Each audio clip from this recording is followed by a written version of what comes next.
On va parler de sport maintenant avec Maude Pilon-Bernier. Bonsoir Maude. Bonsoir Claude. Alors, votre chronique aujourd'hui est consacrée aux amateurs de baseball, mais juste avant, vous aviez envie de faire un retour sur la semaine des entraîneurs qui vient tout juste de se terminer. Exactement, c'était du 16 au 24 septembre. Puis on utilisait sur les réseaux sociaux le hashtag Merci Coach.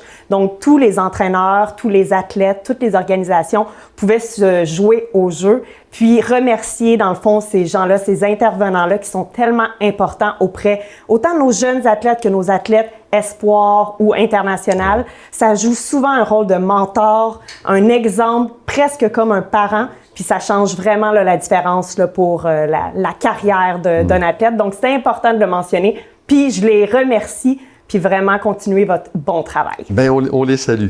La saison de baseball masculin et féminin se termine cette semaine pour la plupart des équipes du Québec et forcément des Laurentides. Vous avez quelques nouvelles intéressantes à nous partager, tant du côté masculin que féminin. Je vous laisse aller. Oui, tout à fait. Bien, je vais commencer avec le côté féminin parce qu'il s'est passé vraiment beaucoup de choses cette année. Premièrement, c'était la première fois que le baseball féminin était représenté aux Jeux du Québec en 2023 à Rimouski. Donc, on peut vraiment être fiers de la popularité que gagne ce sport auprès de nos athlètes féminines. Et les Laurentides ont terminé 5e aux Jeux du Québec. On est vraiment fiers d'eux. On peut dire aussi que les intervenants là, étaient vraiment très présents.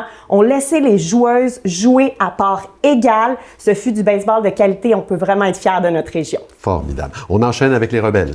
Oui, tout à fait. On a d'autres nouvelles. Dans le fond, les Rebelles U13 catégorie 2A ont remporté ils sont champions de la saison, mais aussi champions de la série. Alors, on les félicite. Il y a aussi les Rebelles des Laurentides U11 qui, eux autres aussi, ont gagné tous leurs tournois. Donc, on peut vraiment être fiers de ces deux belles équipes-là. Puis, pour poursuivre, les Cardinals du Lac de Deux-Montagnes, la catégorie 13U Division B, ont remporté leurs championnats provinciaux. Puis, je fais un petit rappel pour dire que les championnats provinciaux dans la catégorie U11 et U16 ont eu lieu justement ici à Blainville. Donc, c'est vraiment le fun là, pour le baseball.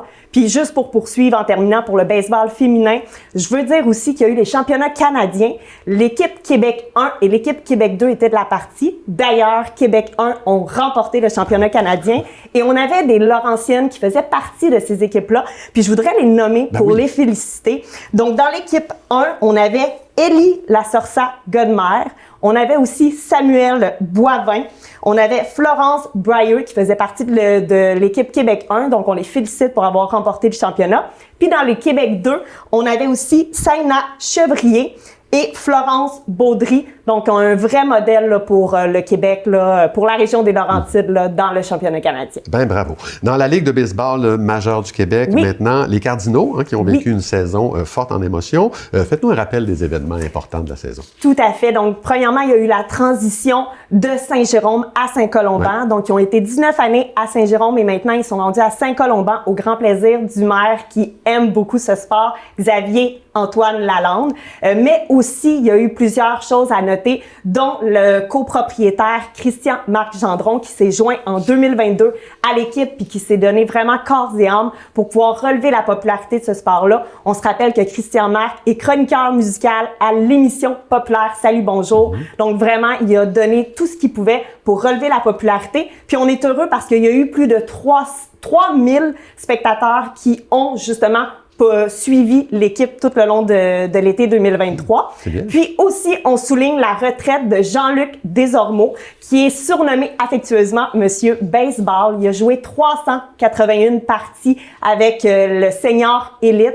Il a joué 18 saisons avec justement les Cardinaux de Saint-Jérôme.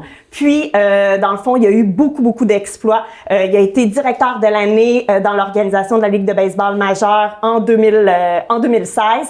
Puis, il s'est consacré, c'est lui qui en 2003 puis en 2004 a fait naître le baseball dans la région. Il a été recrue de l'année à Sainte-Thérèse, puis en 2004, il a fondé les Orioles de Saint-Jérôme, qui sont maintenant les Cardinaux que l'on connaît aujourd'hui. Donc, une belle retraite bien méritée pour Jean-Luc Desormeaux. Ben, on le salue. En terminant, il y a un nouveau formateur en chef, au programme Sport-études à Saint-Gabriel. Oui, rapidement, je voulais juste féliciter Marc-Antoine, dans le fond, Lebreu, qui est originaire de Sainte-Anne-des-Plaines, puis qui est présentement formateur en chef pour l'école Sport-études Saint-Gabriel. Il a évolué avec les Bisons de Saint-Eustache, puis on peut être vraiment fiers parce qu'il faisait partie des capitales de Québec dans le professionnel et ils ont rapporté la Ligue Frontière cette année, justement. Merci beaucoup, Maude. En passant, j'adore votre gilet. Merci, Claude!